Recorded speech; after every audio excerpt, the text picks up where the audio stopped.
Bismillahirrahmanirrahim. Assalamualaikum warahmatullahi wabarakatuh. Perkenalkan, saya Raditya Pratama ya, dengan NIM 2352399 dari kelompok UKIS. Izin untuk mempresentasikan hasil dari kajian letter kami yang berjudul pengembangan destinasi wisata melalui smart tourism, merupakan studi pustaka atas strategi digital di Indonesia. Baik, yang pertama yaitu latar belakang dari yang pertama yaitu Indonesia merupakan negara kepulauan yang memiliki kekayaan destinasi wisata yang sangat beragam, di mana wisata alamnya itu sangat memiliki potensi yang besar yang merupakan kekuatan utama dalam sektor pariwisata nasional. Kemudian yang kedua yaitu perubahan perilaku wisatawan modern yang semakin melek digital, di mana wisatawan modern sekarang menggunakan berbagai alat seperti handphone dan sebagainya untuk mencari tentang wisata-wisata yang baru dan sebagainya. Kemudian yang ketiga, sektor pariwisata Indonesia itu mengandalkan teknologi dalam setiap tahap perjalanan, di mana dalam teknologinya itu mereka menggunakan untuk mencari informasi, memesan tiket, dan berbagai macam lainnya seperti memberikan ulasan. Dan kemudian implementasi yang terakhir, implementasi platform digital pariwisata di Indonesia dan desa. Terutama yang terakhir, implementasi platform digital pariwisata di Indonesia dan juga desa wisata digital di Indonesia itu masih belum optimal. Kemudian untuk permasalahan utamanya merupakan yang pertama yaitu kesenjangan infrastruktur digital antar wilayah di Indonesia, di mana banyak sekali wisata-wisata di Indonesia ini yang sulit dijangkau dalam infrastruktur digitalnya, di mana salah satu contohnya banyak di Pulau Jawa dan sekitarnya, di mana sinyal dan sebagainya sudah diraih. Kemudian yang kedua, rendahnya literasi digital di kalangan pelaku wisata lokal, di mana banyak sekali. Kemudian yang terakhir yaitu belum adanya sistem yang pelabuhan wisata yang begitu terintegrasi dalam penerapannya dalam smart tourism. Dengan penelitian kami ini yaitu secara umum mengkaji secara dalam bagaimana implementasi smart tourism di Indonesia, di mana secara khusus nanti penelitian ini memiliki 3 tujuan spesifik, yaitu mengidentifikasi pengembangan platform digital wisata, kemudian menganalisis tantangan dan peluang strategis desa wisata digital yang banyak sekali potensinya di Indonesia. Kemudian yang terakhir, mendeskripsikan kontribusi teknologi digital di Indonesia yang untuk tujuan utamanya sebagai untuk efisiensi dan pemberdayaan masyarakat di sekitarnya, di mana dalam kontribusi ini yang digital membantu banyak sekali pariwisata yang ada di desa-desa dan sebagainya. Sekian, terima kasih.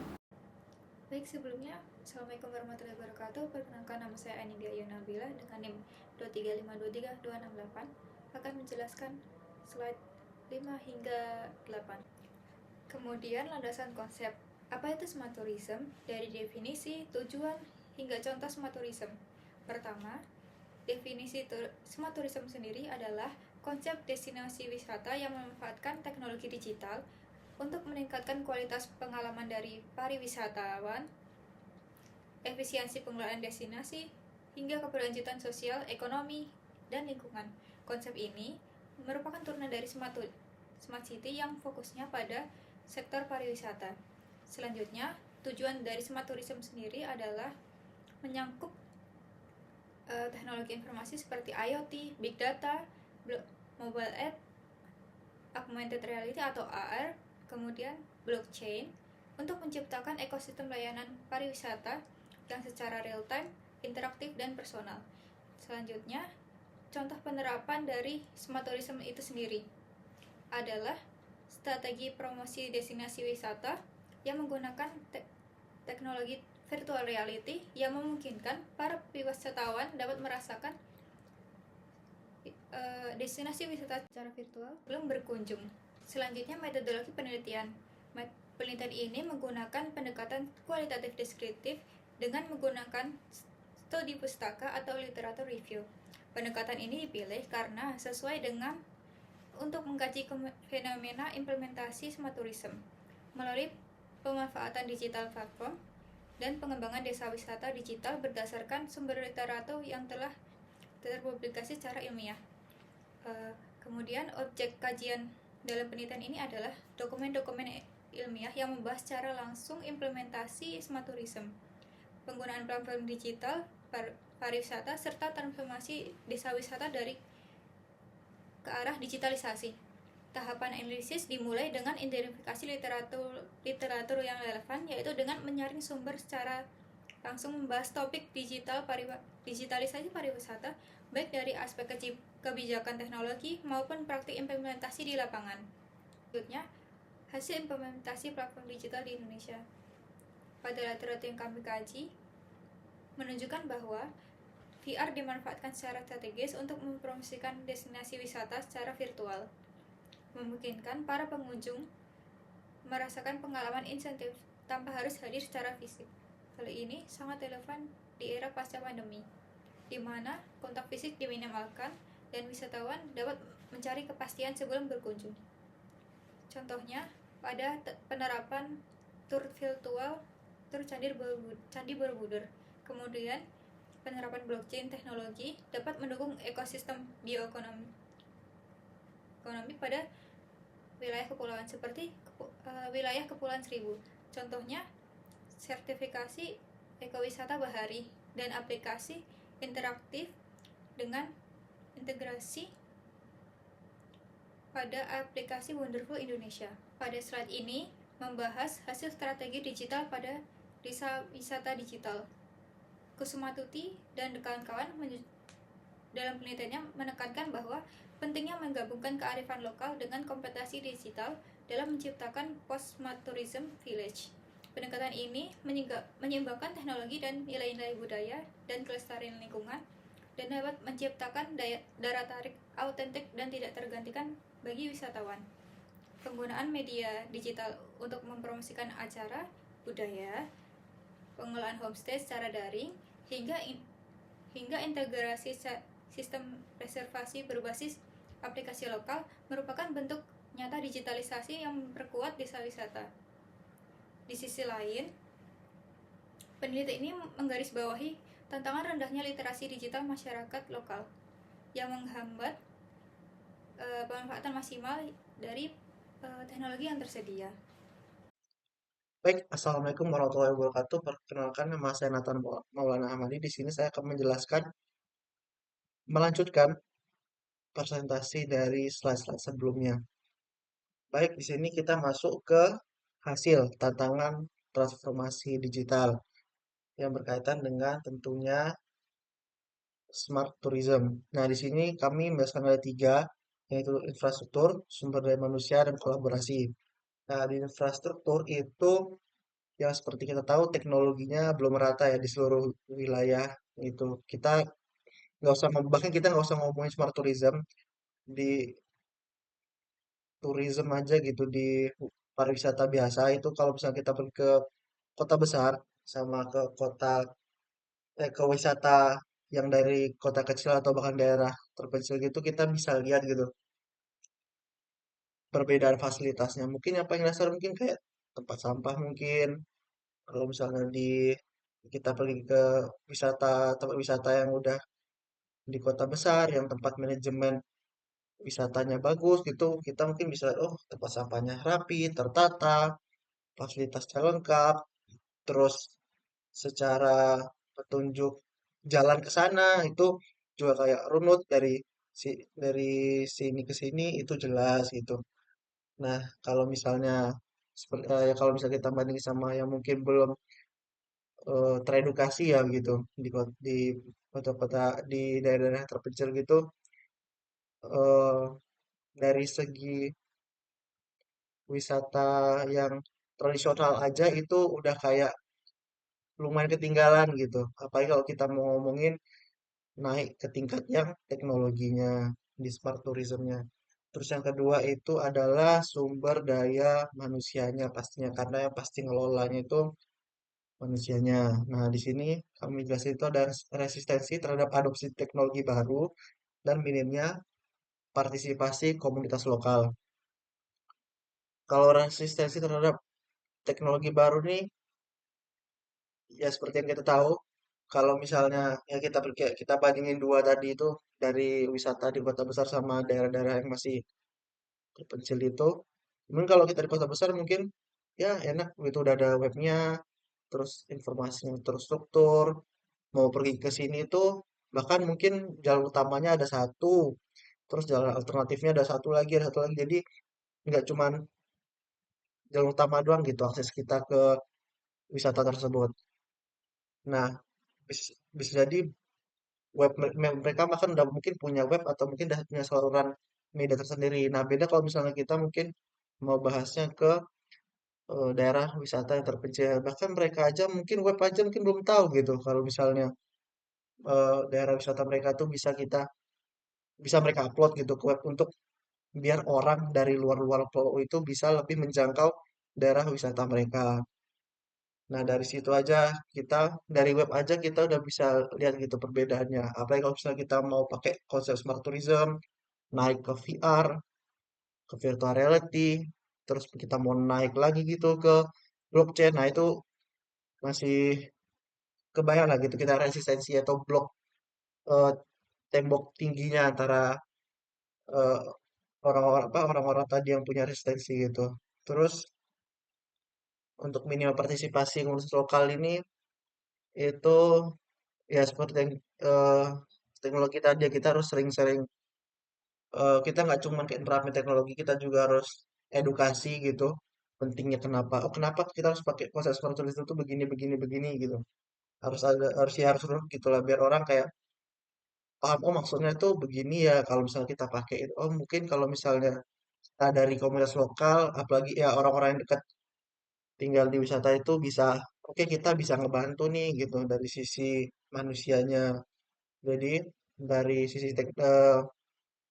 dari sisi pengenalan terhadap teknologinya masuk, dari orang-orang atau komunitas lokalnya juga masuk. Jadi bisa saling beriringan kalau untuk menangani yang bagian ini. Terus kolaborasi itu eh, kurangnya sinergi antara pemangku kepentingan ya. Di sini ada empat itu yang pasti paling penting. Satu pemerintah karena apapun ya daerah wisata apapun gitu, ya pengelolaan paling besarnya ya mau dari dana, mau dari peraturan pemerintah, dari peraturan itu pasti satu pemerintah itu yang paling utama lah gitu, paling atasnya gitu. Soalnya mereka juga kan yang buat ya apa peraturan-peraturan soal oh kalau misalnya area wisata ini itu cuma bisa nampungnya segini segini segini, terus untuk fasilitas dari pusatnya itu segini segini. Jadi pemerintah itu nomor satu, terus yang pasti industri, akademisi, terus komunitas. Nah, yang tiga terakhir ini juga hitungannya mensupport si daerah wisatanya juga sama ke pemerintah, cuma pasti tugas mereka beda-beda. Yang komunitas mungkin ngebantu secara apa namanya lingkupnya, kayak misalnya, oh daerah wisata ini perlu kita bantu nih secara komunitas, mungkin apa yang bisa kita bantu, mungkin ngebangun ngebangun daerah apa tempat-tempat fasilitas umumnya mungkin dari akademisi mungkin ngeriset oh mungkin untuk daerah wisata ini yang terpencil dengan daerah kota itu kita bedakan cara pengembangannya. Kalau dari kita kalau dari mereka kita oh kalau dari kota besar itu risetnya kita mungkin lebih ke ini. Terus kalau daerah yang terpencil, oh itu karena mereka masih mini banget dan masih belum bisa disamakan dengan yang di wisata kota besar itu kita treatmentnya beda lagi. Itu pasti itu kerjanya akademisi lah untuk memilah antara dua ini. Terus untuk yang industri itu ya pastinya perlu lah karena industri ini juga apalagi di industri wisata gitu pasti ada cara-cara mereka sendiri lah, cara marketingnya, cara mereka teknologi terbaru yang bisa diterapin di apa namanya sih area wisata gitu. Nah, empat orang ini tuh sangat diperlukan dan ini tuh masih menjadi tantangannya dan eh, ada challenge-nya masing-masing untuk menghadapi empat orang ini. Terus kita masuk ke slide selanjutnya yaitu peluang transformasi digital. Terus karena tadi kita udah lihat tantangannya, itu kita harus lihat juga apa ya peluang transformasinya biar ada positifnya juga gitu. Yang pertama itu ada pasar, dua dukungan pemerintah, tiga itu ekosistem. Nah, pasar itu seperti yang sudah saya jelaskan di sini itu peningkatan signifikan pengguna internet dan smartphone terutama dari generasi milenial dan Gen Z.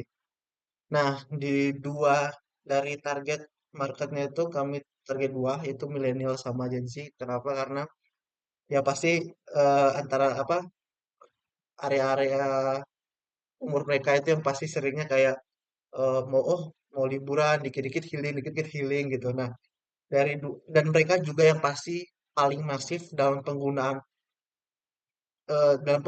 dan juga edukasi mengenai konten sosial media gitu. Nah, dari sisi sosial media yang marketing ini kita bisa sasar untuk dua generasi ini. Apalagi mereka kayaknya yang sekarang pengguna internet kayaknya paling banyak itu dari generasi mereka lah gitu. Karena pasarnya cocok banget untuk nyasar dua eh, tingkat umur ini gitu. Terus ya dukung pemerintah pastinya seperti yang sudah dijelaskan sebelumnya itu adanya program digitalisasi nasional dari dari kementerian pastinya. Nah, ini juga dari sini kami ngambilnya dua itu yang pasti Kemkominfo sama untuk bidang teknologinya. Satu lagi itu Kemenparekraf ya karena mereka yang ngurusin pariwisata gitu dan ekonomi kreatif. Dukungan dari dua kementerian itu tuh sangat-sangat menunjang apa bidang smart tourism karena ya dari turisme sendiri itu dari Kemenparekraf ya dari Kemenkominfo-nya itu dari sisi smartnya. Jadi kalau misalnya ada dukungan dari dua belah pihak ini itu bisa kayak seimbang. Jadi nggak berat sebelah itu yang teknologi, sebelahnya itu yang eh, tourismnya. Jadi bisa kalau misalnya salah satu dua-duanya bisa imbang itu kayak development secara smart tourism di wilayah apapun itu kayaknya bisa lebih naik gitu. Ya, secara pelan-pelan dan secara levelnya lah gitu. Terus yang terakhir itu ekosistem, yang pastinya ketersediaan platform digital terbukanya untuk pemasaran, reservasi sama pengelolaan wisatanya karena nggak mungkin juga kita udah secara di daerah wisatanya kita udah secara bagus banget developernya, secara fasilitas kita udah lengkap banget, resort, fasilitas umum, perlengkapan, wisata, apapun itu fasilitasnya, tapi secara platform digital karena ini smart tourism juga, jadi secara platform digital minimal secara website atau secara marketingnya itu juga marketing digitalnya itu juga harus bagus itu. Karena gimana caranya orang mau tahu daerah wisata yang udah kita kembangin itu, daerah wisata yang sudah kita bangun sama-sama dari empat orang tadi itu dari komunitas, ada dari industri, ada dari pemerintah. Nah itu gimana caranya orang lokal atau orang-orang secara umum tuh tahu gitu mau pergi ke daerah itu kalau misalnya nggak ada kabar atau informasi secara platform digitalnya. Jadi ini juga, nah ini juga berkaitan sama poin satu tadi yaitu pasar. Nah gimana caranya milenial tadi dan juga Gen Z itu tahu mereka mau liburan ke sini atau ke daerah tertentu itu kalau misalnya mereka nggak ada ketemu platform digital untuk mereka dapat informasinya. Terus kita lanjut ke kesimpulan terakhir. Ini terakhir, di sini kami ada kesimpulan seperti yang sudah dilihat. Yang pertama itu, smart tourism di Indonesia berkembang signifikan melalui adopsi VR blockchain dan aplikasi daring.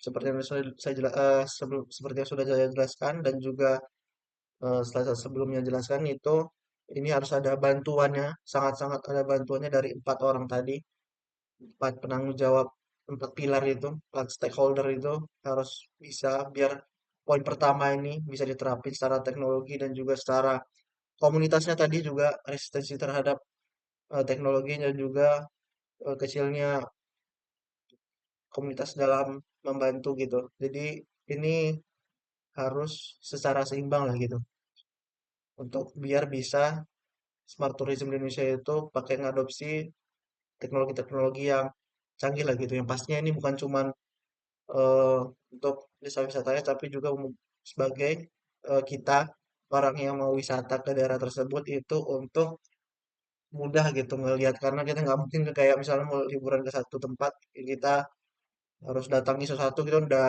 hemat udah rugi tenaga udah rugi waktu rugi biaya. Nah kalau misalnya salah satu dari sini ada VR kan kita bisa oh mungkin oh daerah pantai ini tuh area kayak gini loh. Oh kalau misalnya area kamar resortnya itu kayak gini loh. Oh kita kalau main Flying Fox main em, jet ski itu kayak gini loh gitu. Jadi bisa secara eh, real time gitu ngelihatnya. Dan yang pastinya ya paling standar sekarang itu ya website gitu kita bisa lihat secara list terbaru pastinya. Itu harus di tracking juga kayak apa-apa aja yang sekarang udah update dari fasilitasnya, apa-apa yang udah diperbaiki gitu tuh sangat butuh sekali secara informasi. Terus di sini yang poin kedua itu adalah kedua itu adalah desa wisata digital memiliki potensi besar dengan pendekatan post smart tourism untuk mengembangkan nilai lokal. Ya di sini eh, kita bukan hanya kayak tentang kita pakai smart tourism terus kayak ke teknologi-teknologi banget gitu. Jadi kita bagaimana caranya orang kalau misalnya mau ke Bali dengan kita terapin smart tourism ini itu nilai-nilai lokalnya masih terjaga karena yang mau orang lihat kalau misalnya pergi kayak salah satunya Bali itu kan bukan kayak teknologi oh di sini pakai blockchain oh kalau kita ke Indonesia kita ke Bali itu ada VR-nya ada blockchain-nya ada ngapain gitu orang yang mau lihat ya wisata itu mau liburan gitu nah jadi ya salah satu cara yang paling eh, harus kita ya haruslah kita gitu harus kita pastikan itu adalah nilai lokal yang nggak ketinggalan atau bahkan mungkin kita harus depankan dulu nilai lokalnya. Nah, nanti kalau misalnya udah nilai lokalnya tuh udah bagus banget di area wisatanya, secara masyarakatnya juga, baru kita selipin dikit-dikit di untuk penerapan dari wisatanya. Jadi eh, nggak cuman jadi yang pasti pertama terima itu kan secara lokalnya, nanti baru kita perlu masukin. Oh kalau misalnya kita pakai oh ini misalnya ada tari ini nih jam segini jam segini kan nggak semua orang tahu tuh ya misalnya ya baru mungkin kalau udah 2 3 kali ke Bali mungkin udah tahu gitu kalau misalnya oh tempatnya di sini jam segini biasanya di sini jam segini sampai jam segini nah kalau misalnya ada planner gitu secara digital kan orang tahu oh yang walaupun yang baru sekali baru pertama kali ke Bali gitu oh ternyata di jam segini tanggal segini itu ada acara besar nih kebetulan kita pas tanggalnya datangnya ke sini jadi dengan satu aplikasi daring aja atau aplikasi digital secara apa namanya terstruktur jadwalnya itu sudah sangat membantu orang-orang gitu. Apalagi kalau misalnya kita terapin desa wisata digital yang lebih maju lagi. Terus poin ketiga itu keberhasilan tidak hanya bergantung pada teknologi. Nah ini benar sekali, tetapi pada sinergi kolaborasi dan strategi komprehensif. Ya, baik lagi ke poin sebelumnya.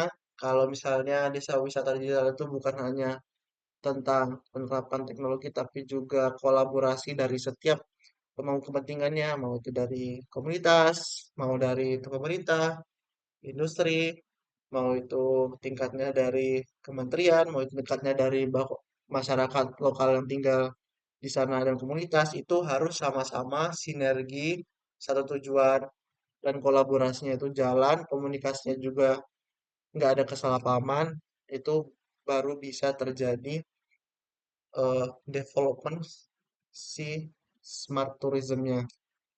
Walaupun mungkin memang awal-awal agak lama, tapi setidaknya ada peningkatan dari sisi development gitu.